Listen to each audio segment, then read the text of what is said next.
Thank you very much, Rose. It's great to be back in Edmonton. As an Englishman, I'm routinely accused of bringing British weather wherever I go, so I'm very glad to own up to that today. It's a lot warmer here than in New York, I can tell you.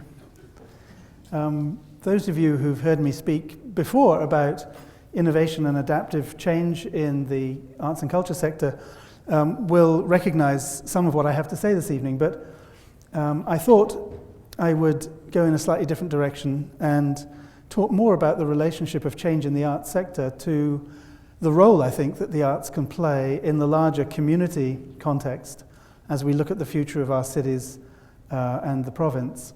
So I'm going to diverge after a short while, so you can wake up again then. But I do want to ground what I'm saying in the idea that we're entering a new era for the arts.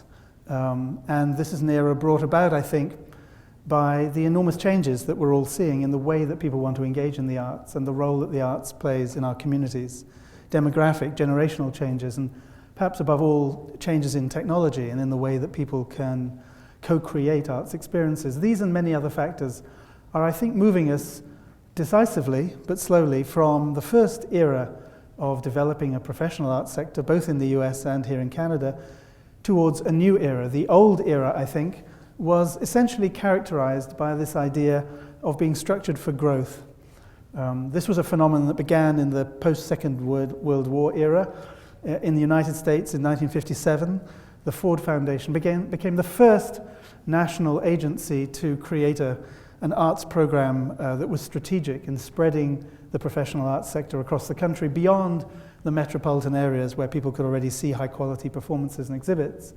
And so the whole idea was to grow the sector across the country. And it wasn't just that Ford, over the next 25 years in the States, put billions of dollars into this. It was that many other funders that came into existence after them, both private and public funders, really followed their lead and their particular strategy, which included at least these four elements. The idea that let's have more organizations, so let's increase the number of providers of high quality experiences, and let's also increase the quality of the productions, exhibits, performances that people have an opportunity to access. Let's spread that across the country so that when you were running an arts organization during this first era, and you had to give your annual report to funders, it was always to tell them how much your audience had grown. The measures of success were that your audience got bigger this year than last year, and indeed that your budget grew, that you spent more this year than you did the year before. These were the measures of success in this first era. And it also meant, therefore, growth in the resources which were coming into the field, not just additional ticket sales and higher prices, but more contributions from individuals, corporations, foundations, and public funders. And I think it's no coincidence that it was the very same year, 1957, of course, that led to the foundation of the Canada Council. And as it would be right for Canada as opposed to the United States, it was a public funding agency at the federal level that began the cascading of funds through the provinces to the city level that began to create this expansion of the professional arts sector. And I think the two countries followed pretty similar lines in terms of how those funds were used. And it really set up a fundamental value proposition, if you will, about what the professional arts sector was for, which I call excellence and scarcity. Excellence because it was really a commitment to the best possible productions and exhibits reaching the public, a raising of quality in that regard, the setting of high standards. But any sector that really devotes itself to excellence is necessarily also devoting itself to scarcity. We, the excellent, are the top 5%, if you will, in the distribution. Everybody else is not as good. So there's a scarcity element built into this. At the same time, we then extracted from our communities the best musicians, the best dancers, the best artists, and put them together in ensembles or shows and presented them back to our communities at the highest ticket price they could afford. This was the scarcity mentality that drove demand and created audiences. And I don't want in any way to suggest that this first era for the arts was not a success. It led to massive growth in the arts sector in both countries. It's just that I think it was also something of a Ponzi scheme, in the sense it was all about more and more mouths to feed, more and more funders expected, and a sense of entitlement, perhaps, that we would get more next year than we had last year to support our growing work. This could never go on forever. It was always inherently unsustainable. And I think in the last 10 years we've moved out of that era into a new one, which I want to suggest will be characterized by being structured for resilience. I use that word not to mean in the engineering sense, a substance which, when put under pressure, can bend, but when you relieve the pressure will go back to how it was.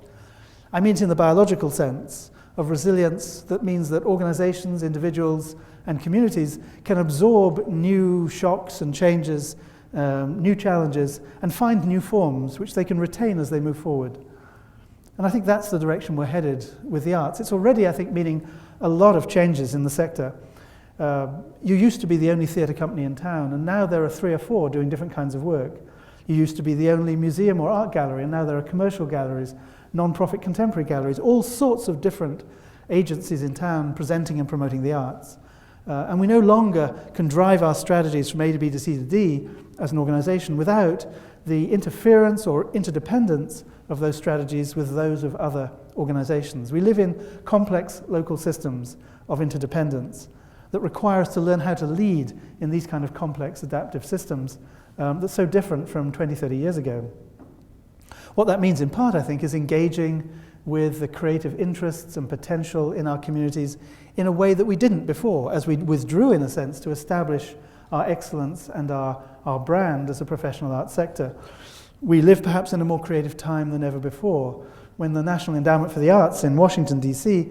did one of its periodic surveys of public participation in the arts some years ago, it expanded the reach of that survey to include not just what they call the benchmark activities, going to the traditional events like symphony concerts or the ballet or the opera or a museum, but to include events which could take place in a church or a synagogue or a community centre or even at home. And what they found was that 3/4 of Americans say that the arts are important to them and play a significant role in their daily lives, but only 34% of Americans said they expressed that interest through any connection with a professional arts organisation, and only 8% said they did so exclusively by that means. When the Canada Council carried out a similar survey just a few years ago, they found results which, while not quite as stark, were nonetheless pretty similar. There is, in fact, a huge untapped audience of individuals in our communities who have an expressed interest in artistic experiences and participating in them, with which we at present have absolutely no contact. So this is a fantastic opportunity. These exceed the size of our audiences all combined, most likely, and we could have a radical difference in the way our arts organisations relate to our communities if we could bridge the gap between those interests and what we present. This means having much more open and nimble structures in our arts organisations, which I think in the past were taught to have pretty closed walls and strong barriers because we were competing against each other for funds. We were taught to differentiate ourselves, not to look for a common platform or for porous boundaries with our communities. And I think it's also meaning that the role of cultural professionals, people who work in this sector, is changing. Sam Jones, who works for the think tank Demos in London, wrote recently that the role of the cultural professional is changing from a model of provision to one of enabling. And I think in a way that sums up the big shift that's already well underway across our arts sector.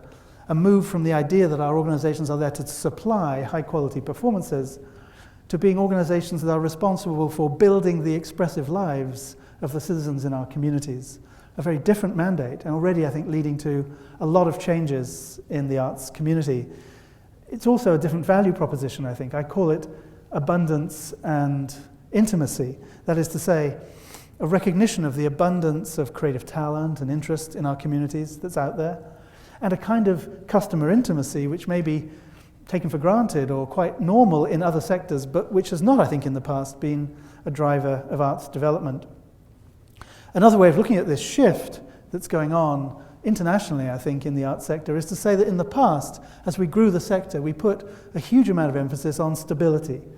The idea that as our organizations grew, because we were instructing them to grow, they would be like sunflowers on great long stalks. We had to keep them propped up with all sorts of mechanisms to enable them to keep going. And we developed in our organizations all sorts of capacities and competencies to ensure that stability might be possible, even as the growth agenda played out. Heroic leaders who would have a strong vision and make decisive views on the way forward, and everybody else would follow. Technical competencies in marketing, in fundraising, in finances, in governance. and command and control cultures that inevitably develop when you're focused on establishing business as usual and then keeping on the tracks of business as usual regardless of whatever else is happening. We backed this all up with strategic planning, which came into the field in the 1970s, and we wanted the future to look like the past, only more so. So we developed what I've called rational strategic planning. There is such a thing as irrational strategic planning, and I've seen a lot of it. But the idea was to stake out a future that was logically connected to where we were now, but just larger in scale and scope. And to grow up as an arts organization was to develop a balance sheet which focused on the illiquid assets of endowments and to getting buildings. To grow up as an arts organization was to get your own building. These were all tremendously successful in many ways, as I say, but I think what's happened in the last 10 years or so is that we found there's a whole other dimension to the qualities that our organizations need if they're going to thrive in this new era. I call it adaptability, and it's a whole other set of capacities that are sometimes quite complementary to those of stability and sometimes really very different. We're looking now much more to adaptive leaders who, instead of trying to solve the wicked problems that we have to face these days, can bring people together in new ways, to change their hearts and minds and have them work together in new ways to address real complexity. We're looking to unlock those silos that exist in our organizations between technical departments to create cross-functional teams that can do work more effectively. And we're developing, therefore, more flexible cultures that can collaborate both internally and externally. And instead of trying to lay out that strategic plan for the next 5 years that you can only be wrong about in about 6 months' time, we're learning how to become more spontaneous, how to be more provisional, and to consistently incubate new ventures and innovations as we find our ways forward. And I'm seeing changes on the balance sheet, organizations focusing much more now on liquidity, on cash availability and change capital, or as I'd like to call it, innovation capital on the balance sheet that they can invest in their new ventures when the time is right. I'm not trying to suggest that everything on the top left there should be thrown out and everything on the bottom right is great. No, it's a matter of balance. And I think it's the rebalancing in each organization in our field and in our sector as a whole that is needed if, in fact, the trajectory of our public impact and value is going to continue to rise. In the States, and I sense it here too, there's a lot of discussion about the real value to our communities of the professional arts sector. Maybe it's plateaued. Simon Bro, the new director of the Canada Council, said in a speech just a month or two ago that we have to adopt and assume an attitude of anticipation. We must affirm our commitment to innovate in response to the rapidly changing technological and societal changes of the times. The glut of available content has reached proportions that would have been unimaginable even 5 years ago, and ways of engaging with the arts are changing so radically. If we're going to respond to these kinds of conditions, I think it means that we have to deal with a lot more complexity. And the first thing we need to do is to be able to understand the kinds of contexts in which, as individuals and as organizations, we are operating, so that we can better respond to them. Here's a diagram that many of you will be familiar with from my visits to the university and to the city. The Cynefin Framework was put together by some very brilliant people about 10 years ago to try to help us understand as leaders how to respond to different kinds of challenges that we face. In the bottom right, you'll see the simple challenge, if you will, where cause and effect are very closely aligned. Making the chocolate chip cookie is the classic example of this. Follow the recipe and you can pretty predictably be able to make one again that's just as good. Cause and effect being so close, we need best practices to help us deal with these kinds of challenges. Then there are complicated challenges, where cause and effect are still linearly connected, but further apart in space and time, and we need expert analysis of various kinds to help us achieve the appropriate solution. We're very used to these two kinds of challenges. What's new in our world, and increasing, I think, in frequency, is complex challenges. The classic example here, of course, is parenting. And those of us who've enjoyed this wonderful burden will know that what applies to one child doesn't apply to another. What worked last week doesn't work next week. And the initial conditions have a huge amount of influence on what is successful. And half the time you don't even know what the problem is. These are the classic conditions of complexity with which our organizations are increasingly having to deal. And we can't just work our way out of it by improving our current strategies, as if the challenges were complicated. We have to sense and probe and experiment and find emergent practices which will serve us well in the future. And then there are, of course, our chaotic challenges, where the world drops out of what we were doing, where there is really no relationship between cause and effect, and all we can really do is intervene to stabilize the situation, to try and discover what we might do next. Working with a group in Calgary, they wrote to me last week saying that their life consists of negotiating between emergence and emergency, which seemed to sum up those two left-hand sides. The challenge for our sector, I think, is that we've spent a long time in this old era of the arts on the right-hand side of this framework. We go to conferences and we hear the elders of our field tell us about the best practices that we should adopt. We get manuals and brownie points for sticking to best practices in our field. Or we get a technical assistance grant to help us bring in an expert to help us tune up our marketing or our fundraising or anything else. And we're well used to both of those approaches. The problem is neither of them is going to be useful if we try to deal with complex challenges. We need a new kind of approach to enable us to be more adaptive and more exploratory. And to make things worse, all of us in the room, in one way or another, will come to regard ourselves as experts in the arts field if we go into that, if we are in it. So we want all the challenges that we face to look as if they're complicated, because then we think we can solve them. And it's on the basis of our expertise that our reputations were built. So why would we want to admit there are any other kinds of challenges around in our organizations? But recognizing the complex challenges is really the first step in being able to become more adaptive. We also have to recognize that we're working in an environment that is these days a lot more complex and quite different from even 10 years ago. We're well used to the idea of hierarchies. We may like them or we may not, but we're used to the idea that there are individuals and organizations that are at the top of the field, the largest, the most established, and then there are others who are smaller. There are those who get the most funding and those who get less. There are all sorts of hierarchies in our world, in the arts and way beyond, which in one way or another are beginning to dissolve. And we're turning much more into a networked society where people are coming together in new ways without the formal direction or authority that comes from hierarchies. People are networked in a way that has no distinct central leadership at all, but where they're capable of working with each other on a much flatter playing field, where it's not possible to say where the leadership is actually residing. A classic example in the United States was the AIDS quilt, which began some 20 years ago in San Francisco and then spread quickly to 8 cities and then all across the country without any single organization being in charge of this. It was a movement that took place through local leadership all over the country, so that when the AIDS quilt was shown for the last time, the third time on the Washington Mall, there were 9,000 pieces to it from all 50 states. And this grew not by hierarchical leadership, but by networking toward a movement. We're also growing a little tired of Superman, I think, and the heroic leader who is going to solve all our problems for us, and we can just follow. As I say, the wicked problems are too difficult for that. So that the heroic leader that we're so used to, or Superwoman as well, is no longer the kind of figure to whom we turn when we want to find solutions. We need to work together in new ways that are not about heroes making solitary decisions or leaders that are kind of, world-empowered.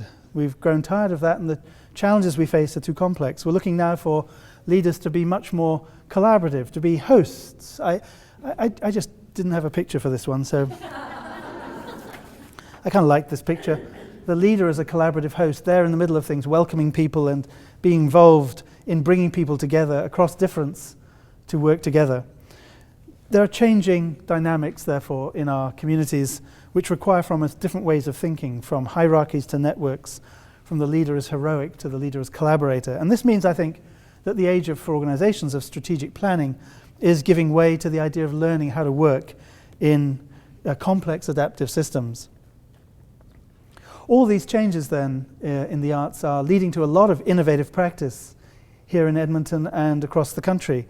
A lot of that, as you might expect, is about programming. It's about what arts organizations offer to the public. We're seeing all sorts of new program formats, ones that are much more participatory, that may be shorter, that may be at different times of day, that may be aimed at different individuals or families.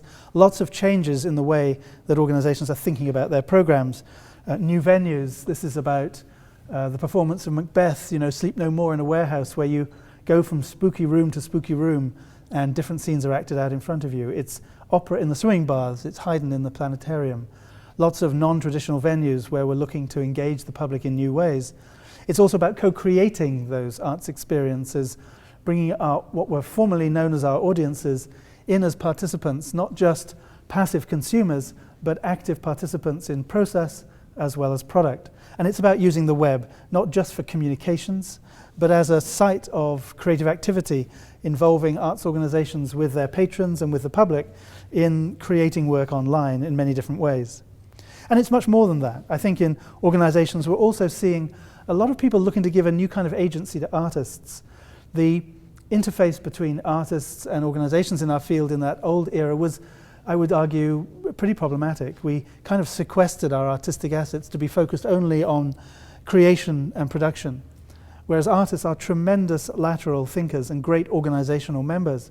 And when we're dealing with a time where expertise is not the greatest thing, the lateral thinking of artists can be terrific in terms of problem solving in the complex domain.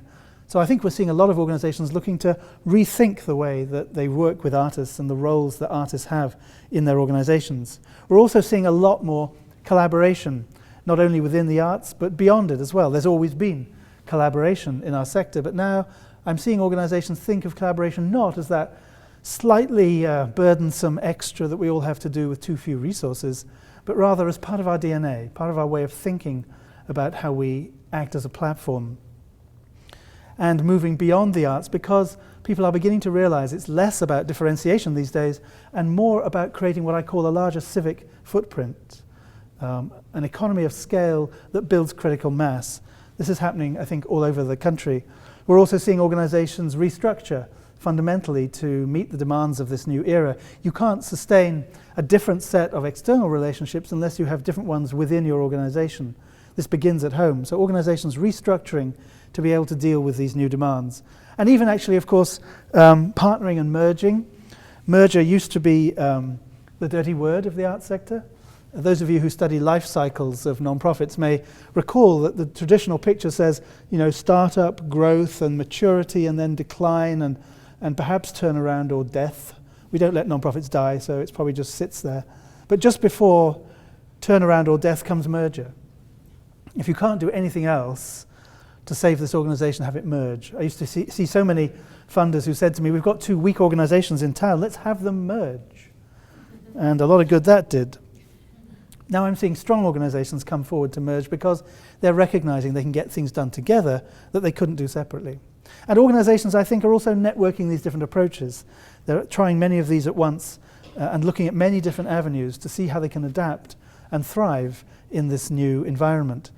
Many of them are trying to deal with this conundrum, if you like. This is a wonderful way of thinking about participation in the arts that my colleague Alan Brown put together of the consultants Wolf Brown. He looked at the ways that people engage in the arts in terms of the extent of control they have over the artistic experience. How much creative control do they have? So observational participation is the one we know best, where you buy a ticket and you sit in the theatre or the concert hall to enjoy the production. You have no influence over the production, but you've made a choice to be at that particular production, not another one. Ambient participation is when you're in the elevator and there's music in the elevator. You didn't choose it to be there at all. You just had to get somewhere. A lot of public art invites ambient participation. Curatorial, Alan would say, is about technological potential. It's about mixtapes and downloads and mashups you can do. I think it also goes back to buying art for the home. And then, of course, interpretive is when you're the performer, and inventive is when you create the work itself. And what I'm seeing is not that arts organizations are moving from any one of these to another one. It's that the really adaptive ones are now looking to make their artistic decisions so that there are gateways of entry to participation across all 5 of these different modes. A lot of organizations are trying to overcome the challenge summed up perhaps by this terrific cartoon in the New Yorker about a year ago. This is a picture of the Metropolitan Museum of Art in New York City.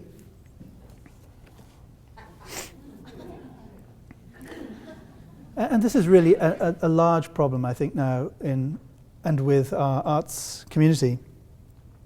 And how many of our organisations wear this banner unconsciously over the entrances to their buildings, or even wear it with pride?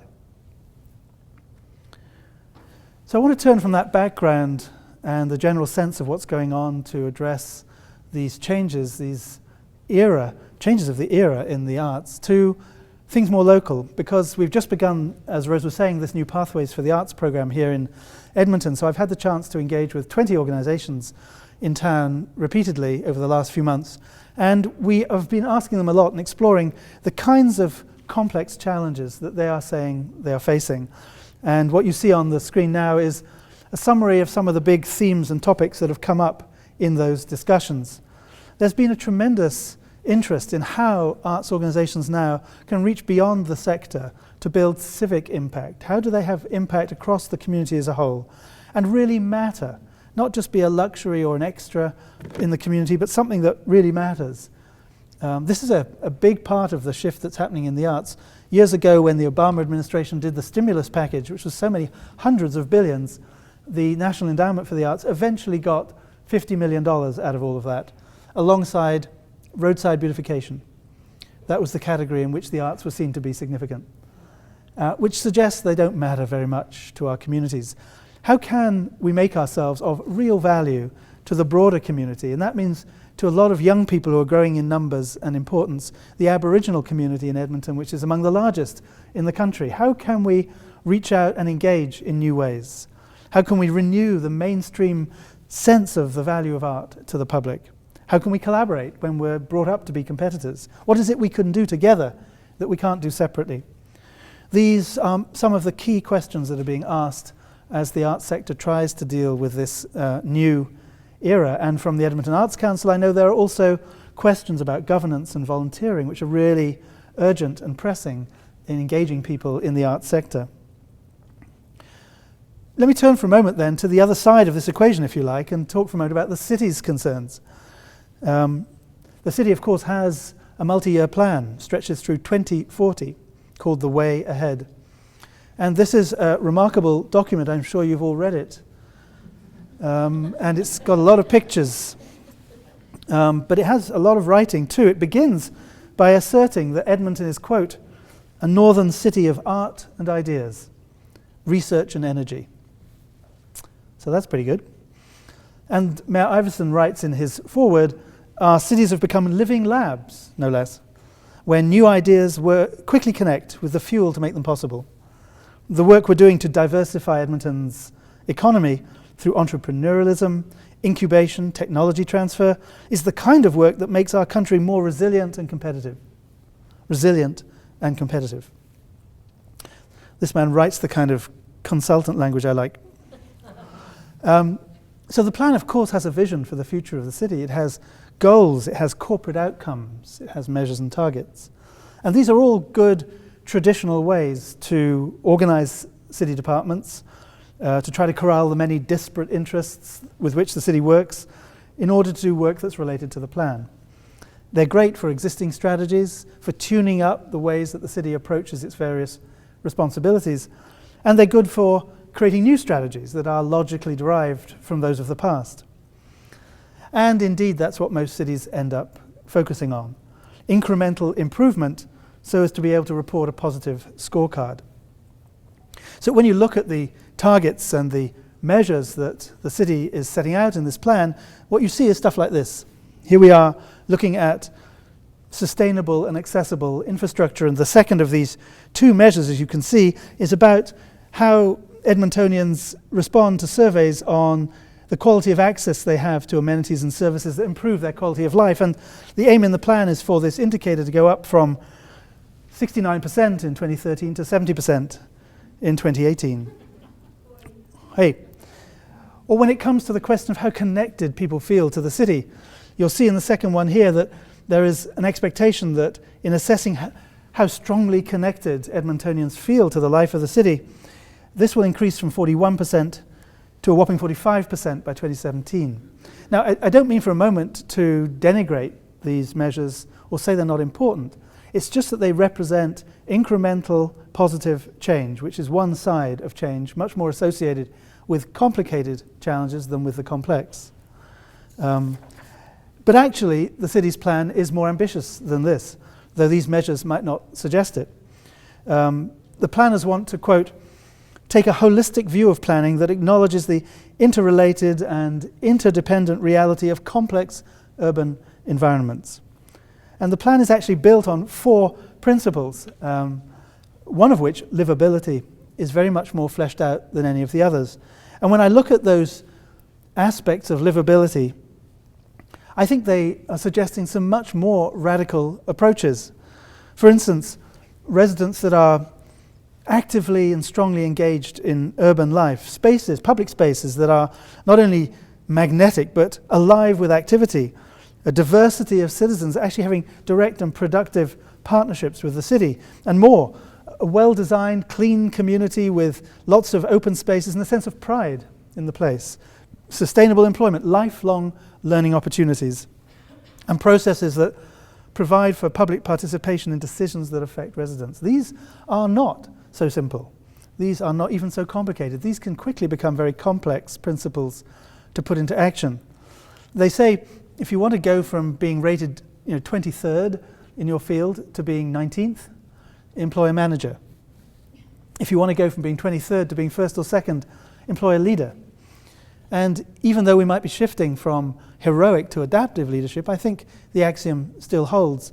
And the city is aspiring here, it seems to me, and has the opportunity to exercise some leadership in thinking about how it can deal discontinuously, innovatively, with these kind of fundamental principles that the plan for the city is laying out.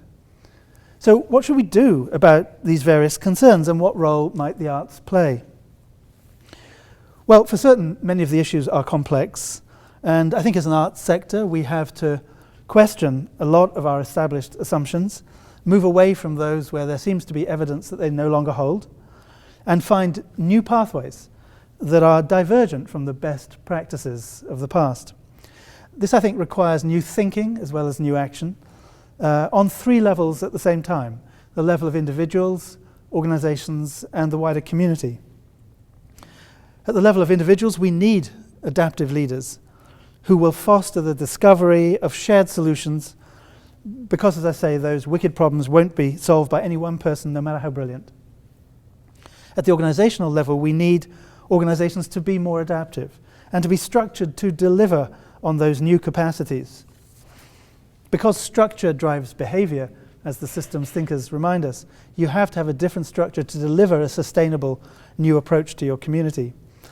And perhaps above all, we need communities to come together in new ways, to move beyond typical planning processes in order to address ingrained, complex challenges that affect and implicate multiple agencies and organizations and individuals. Now, the New Pathways program focuses within the arts sector on the first 2 of these, so I wanted to say a bit more tonight about the third of these, the community level, because it's a dimension in which our work at EmcArts is starting to move. In beginning to think about what it might mean for the arts to be involved more broadly and more deeply in the future life of the community and the development of what that's going to look like, I want to go back to a couple of different sets of principles and insights. I'm going back half a century to the life of Sir Isaiah Berlin, great British philosopher, scholar, one-time ambassador to Moscow, one of whose great contributions to philosophy was to come up with what he called 2 concepts of liberty. Writing in 1958, he said he was in a time of a declining capitalist civilization. That was 1958. And he suggested that we have to recognize freedom has 2 forms, and that freedom from means the extent to which governments or corporations, anybody in the world, leaves us alone. We are free when we're not interfered with, when we're free to do what we want, because there are no constraints that we have to work with. And one of the fundamental human impulses is to be in that sort of a place. You don't want the bureaucracy on your back. You want to be free to do what you want to do and make your own decisions. This has certainly underwritten a lot of contemporary neoliberal thinking or libertarianism. But Berlin was saying that's not good enough, because let's not forget, he said, that freedom for the pike is death for the minnows. That freedom for all requires the voluntary self-restraint of some people, of some bodies. So we need to balance freedom from with his concept of freedom two. Freedom two means what kinds of governing structures, what kind of authorizing environments are we going to create that we will have a say in and which we will applaud because they constrain us in ways we want. They help us direct our work in useful ways, and they stop some of the excesses and exigencies of freedom from. Since Berlin's day, it's clear that the balance has tipped much more towards freedom from. We now have globalized corporations that in some ways dwarf countries. We have international agreements that are hardly upheld in any country, and we have a government at many levels that is widely vilified. So freedom from is having a great time. The question now is, to what extent do we reclaim freedom to? What's our stake in creating governments and various kinds of authority that we can be part of and have a stake in? It's almost as if we've got to a point where we're kind of leaving it to them, whoever we define them as being, and just taking it as it comes. I tend to think of looking at that banner over the Metropolitan Museum, "Nothing by you," and reversing it and coming out from the museum and looking around at the city and seeing that over all the buildings and all the restaurants and all the parks. Because many people feel really isolated from any kind of decision making. Their cities now seem to them very remote. It's this, I think, that prompted a much more recent interesting project at City College in New York City by a woman called Toni Griffin and her faculty, working on what they call the Just City. They crowdsourced this actually from all over the country, inviting people to put forward principles and values that they would say need to be upheld if one is to achieve a just city.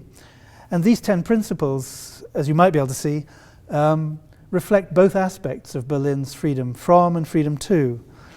The just city must have equity, a reasonable distribution of resources that is not unfair to people. It must have connectivity, so there are social connections and physical networks that people can be part of.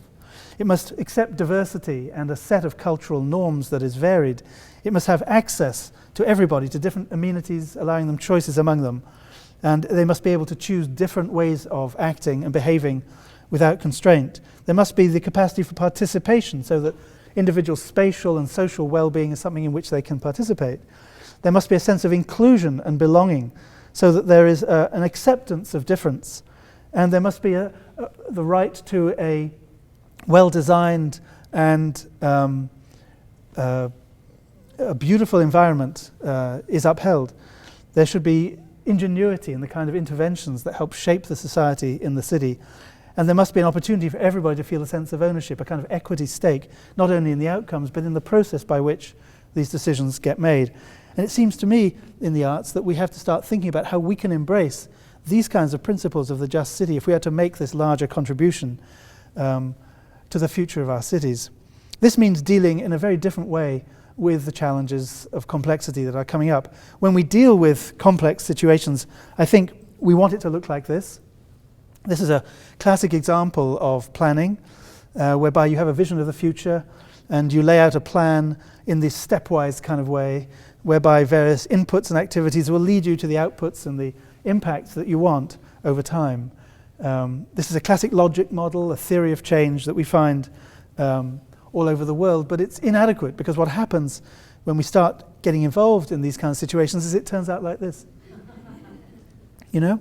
And this isn't because the world is random, it's just that the things we're probing and testing and experimenting with do not align with any rational or linear progress from where we are now to the future. And this can lead to us getting very frustrated. It feels like there's no direction we can take, or that we thought we knew the rules of this playing field and suddenly it's turned into something looking more like the Alps than a flat playing field. If we're going to be able to respond to these perplexing conditions, I think we have to give up on a lot of the shared assumptions that we may have had about our field and about our city. Edgar Schein suggests that we all lay down assumptions, and organizations lay down assumptions initially as questionable hypotheses about what's going to succeed. But as they turn out to be right, if they're wrong, we discard them. If they're right, we improve them, whether that's the repertoire we put on, or the way we price the house, the way we communicate with our patrons, the way we deal with our parks in our cities. All these and 1,000 other things, we come to have assumptions that we know are reliable predictors of success. So they kind of drop down into our subconscious and become not only undiscussed, but often undiscussable. And people get pretty hot under the collar when you start questioning some of their ingrained belief systems that in the past and in their memory have been reliable predictors of success. But in a time of change, this is exactly what happens. So what happens is that these assumptions live on long beyond their sell-by dates. And Shine goes on to say that the challenge is that in order to innovate, organizations and individuals have to resurrect, examine, and then break the frame created by old assumptions. And this is really hard work. But it is, I think, the essential work of beginning to be able to contribute in a new way to the future of our organizations and of our communities. Ronald Heifetz, who coined the phrase adaptive leadership, suggests that there are two fundamental responses we tend to make to challenges. One is the technical fix, where we look to a best practice. We use expert analysis in order to improve what we're currently doing. And those things are always going to be important. There are always going to be complicated challenges that we're facing. But Heifetz says these days we are facing the need for many more adaptive responses that diverge from what we've done in the past, whereby we let go of some of those ingrained assumptions to discover the next practices for our field. You might ask him, how can we tell the difference? And his response is useful, I think. He says, if you throw all the technical fixes you can at the problem, and the problem persists, it's a pretty sure sign that there's an underlying adaptive challenge that has yet to be met. So it's often those things that we thought had gone away. The box office figures we thought we'd reverse, but here we are in year 3 and they've started to turn down again. It's the diversity of our audience that we thought we achieved by that special mailing and that special show, but here we are a year later and actually it seems to have reverted to our traditional, rather monocultural audience. These persistent challenges which cities face as much as do our arts organizations. So in trying to discover the adaptive responses, I think we have to make a real shift in the way we conceive of the strategies that we're going to put forward. And I'd like to draw in another great thinker to this argument. Some of you may know Charles Ledbetter from the UK, probably most famous for coining the term pro-am. We associate Charlie Ledbetter with the pro-am movement, the discovery and labeling of individuals in our communities worldwide who do creative work to professional standards, but entirely as amateurs, entirely avocationally. His TED talk on the origins of the mountain bike is a classic. The mountain bike created not by a savvy manufacturer understanding that the customers wanted to go off-road, but by a whole set of enthusiasts around the world who compared notes online and got together and made telephone calls and experimented and came up with this. It was collectively created. More recently, Charlie's work has been about thinking about how we engage in social change and delivering services to our communities. And he's into prepositions just like Isaiah Berlin, for, with, by, and to. And he basically is suggesting that there are only really 4 main ways in which we organize our social activities and address social changes. 4 solutions, he suggests, are those which are delivered to us. They're done to us by others. They're for us. With solutions are ones that we create cooperatively with each other. By solutions are ones that are dependent upon our self-motivation and do-it-yourself work. And to solutions are those which are done to us through instruction, command, and quite likely a good degree of coercion to make things happen. And Ledbetter goes on to say, crudely speaking, the 20th century was shaped by the rise of more complex, powerful, and sophisticated for and to solutions in virtually every walk of life, at the expense of with and by solutions, cooperation, and self-help. This dependence on for and to solutions has come at great cost, not least the ability of those delivering to abuse their power. We need to redress this imbalance and develop more effective with and by solutions in virtually every area of life, from learning and health to aging and dying, to the arts, politics, and the environment. So with those thinkers, as it were, behind me, I want to suggest a new approach to how we address complex challenges in our communities, and in a way that I think can include the arts in a way we've never had before. This is an amalgam, if you like, of 2 different new disciplines that are emerging across the United States, creative placemaking and social innovation labs. Creative placemaking is enjoying a huge vogue in the United States. It's not a term that's used in Canada so much. And it's been adopted by such agencies as the National Endowment for the Arts, big foundations like the Kresge Foundation, and a huge consortium of about 19 different funders in a national initiative called ArtPlace.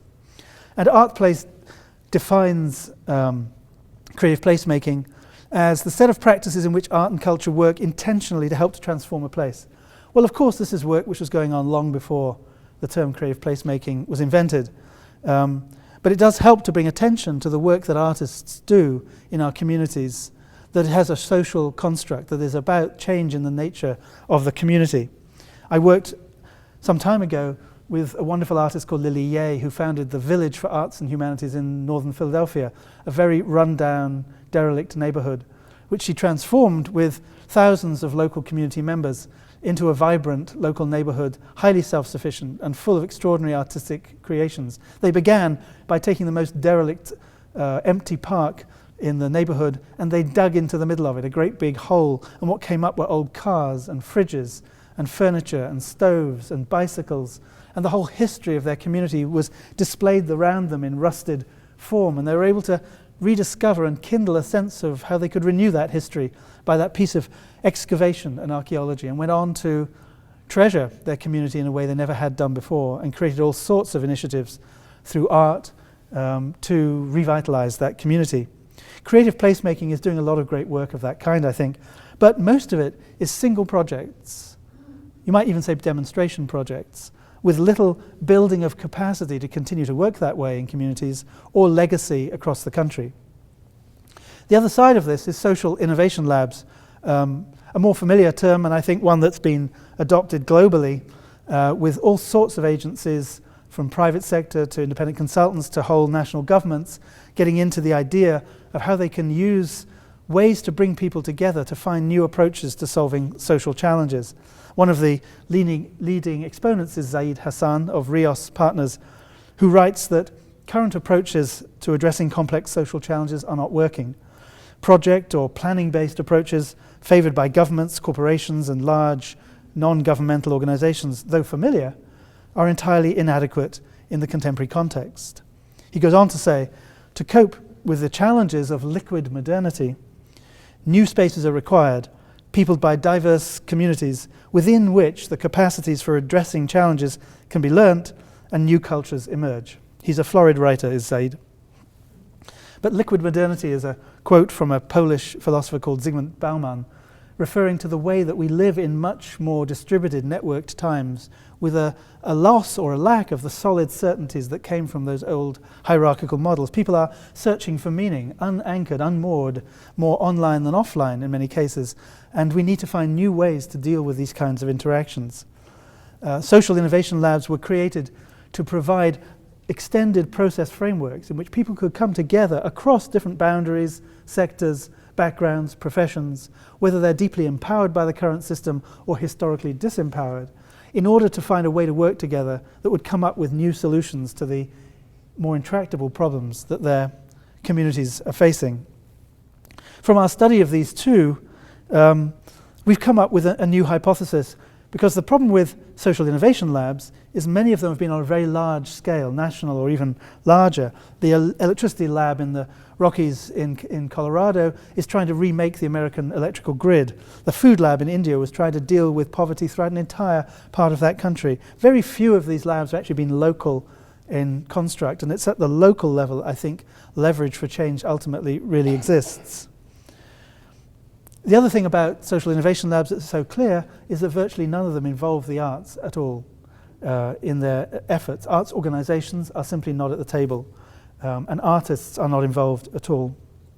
This is very different, by the way, from collective impact initiatives, which is also having a very high profile right now, but which is really about corralling lots of agencies to have the same strategy in approaching a complicated challenge. So a very different approach than the diversity of viewpoints which social innovation labs privilege.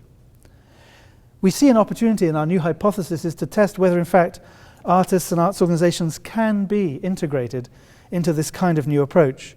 Our hypothesis is something like this, that community efforts to address what I call problematic situations will be deeper and more sustainable if these two conditions can be met, and that artists, artistic practices and cultural organizations are fully integrated, and that the process framework that they're involved in is rigorous, and it balances control and emergence, by which I mean being designed in advance to some point, but also being emergent from the local conditions. and builds on capacities within the community rather than parachuting in from outside. This hypothesis we find provocative and interesting to test, which is what we're trying to do around the United States right now. We're doing this because inequities seem to be increasing in so many communities. Views are increasingly polarized, and most citizens feel excluded from decision-making. Traditional planning is failing us. In a world that's increasingly complex, where the future is emergent and not predictable, we need these kinds of new approaches. But we do know that systems can change for the better if we bring together unusual suspects, unfreeze the status quo, and uncover mutual interests. In order to do that, I think we've got to harness the unique power of artists and artistic practice to enable new ways of seeing and knowing. So where are these labs likely to be useful? I think there are these four conditions. There's this kind of a problematic situation that's complex. We need to think systemically. We need to bring together lots of stakeholders across different aspects, governmental, private sector, non-profit, individuals and agencies, to begin to address this. That the problem has resisted traditional approaches. There's no clear accountability. So many big change efforts rely on one agency taking on the entire burden, and they don't have the leverage in the system to do that. We need many stakeholders to come together to develop solutions and carry out the new strategies. Whether it's about cultural inclusion, about honouring diversity in our communities, about ensuring effective education, dealing with safety, dealing with the adaptive reuse of old buildings. These are all areas which have resisted a lot of our traditional approaches that might benefit from this. But the arts, again, are so often just left out of the picture, as is the artist here. Liu Bolin, the Chinese artist, specializes in painting himself out of the picture. And sometimes I think even in our theatre spaces and performance spaces, we're beginning to see that kind of an erosion. We're becoming less and less visible in our communities, I often think. And especially when we go out into the community and do work that's part of the life of our communities, we can hardly be found in one context or another, even when we're up against a wall of sunflowers. Did you see him? I'm going to do it once again, just for the hell of it. You see him. It's a bit freaky. Do you see him now?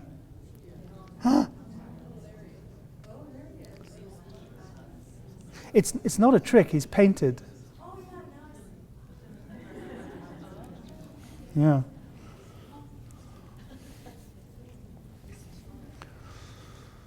And this, I think, in some ways, just is a metaphor for how invisible the arts sector has been in these larger community concerns. So what are these community innovation labs? I don't want to go into great detail about a specific approach. It's more I want to provoke you into thinking about these kinds of approaches that are different, in which the arts can, I think, gain traction in long-term and large-scale community development. The framework that we're working with and beginning to design has these different phases. What you've got to do is co-design it. You can't come in and just say, oh, this is what we do. You've got to work with local stakeholders to find a process which is going to engage people. You've got to engage local networks that already exist. Networks are so powerful these days, whether they're formal networks or what we call shadow networks or informal networks that exist among the disempowered. You've got to be able to get people in the room that come from all those different kind of networks and strengthen them. It's no good just working with the current power brokers, or you'll just reinforce current system dynamics. Part of the challenge here is to bring into the room both those who are power brokers now and those who are disempowered in a situation where they will talk and begin to do the third stage here, unfreezing the status quo. From that, the idea is that certain clusters of shared mutual interests emerge, whereby different people and different agencies are saying, you know, we'd like to work together to investigate and explore a particular innovative strategy in response to the overall challenge. And 3 or 4 that may be very different responses are chartered and supported to be prototyped and tested. So you're not relying on any one agency, you're relying on clusters of different agencies to come together to look at different responses at the same time. And then when you've done that, and maybe some of those find their way in the community, you need to anchor the new way of working in the larger community beyond the 30 or 40 people that will probably be involved at the heart of the process. This is a framework over a number of years that we're beginning to implement across the United States. And it's one in which I think the arts have a particular and important role to play, in part because these kinds of change efforts depend upon the heart and soul as well as the rational mind. And those of you who know about U theory will know that you have to look deeply into the current reality and let go of so many assumptions in order to enable a new approach to the future to emerge. We might interpret that this way and say that there have to be preconditions in which there is a sense of tension and uncertainty and discomfort that one can use to drive the initiative forward. But from there you have to develop open minds and a willingness to confront these issues so you can begin to overcome the anxiety about learning new things and giving up on old ways. And therefore you can build motivation towards new strategies so that finally you can create both commitment at the civic level but also commitment individually at the emotional level to adaptive change. And this is a process of shifting that I think is absolutely inherent in the reframing that artistic experience does in our lives. The roles, however, that the creative sector I think can play in these kind of labs are several. I can see at least three where the artists and the creative sector could be involved as champions early on. The first group that comes together could include local artists and cultural leaders to lead this kind of an effort locally. Then I see artists as potentially process leaders at the core of this kind of framework, facilitating the work of the group of people together by designing and leading activities which are based on their own aesthetic practices. There are many artists already working in the social arena, and this is an opportunity for them to be, I think, at the heart of this kind of a process. And of course, artists and cultural leaders can also be participants as citizens, bringing their own particular perspectives to both the process of discovering new ways forward and then actually being part of the change strategies that emerge. The second of these three ways is the one I think is most potent and most important for the arts. We work a lot with an artist called Michael Road in Chicago, who's the director of the Center for Performance and Civic Practice. Michael is a theatre director, and he founded a theatre company. He still does a lot of theatre direction. But what he says nowadays is that in my working communities, my next production might not be a play on a stage. It might be a whole set of new relationships in my community. And many artists in the United States are beginning to look at how they can use what they know about direction and artistic creation to change relationships and enable people to see things differently at the community level. This he calls civic practice of artists. And there are a few individuals like Michael, like Liz Lerman, the choreographer, and others who've done this work for decades, but whose work is little known. And it's not brought together as a body of practice in a way I think that could really benefit these larger efforts. There are many artists here in Edmonton who already work this way. But is it really acknowledged? Is that kind of work seen as actually core to this kind of change process, or just a little frill? Too often the arts are brought into these change processes for an afternoon. Let's do a drumming circle. Let's go and see an exhibit, but not at the level of the actual artistic practice and how it changes the way we see and think.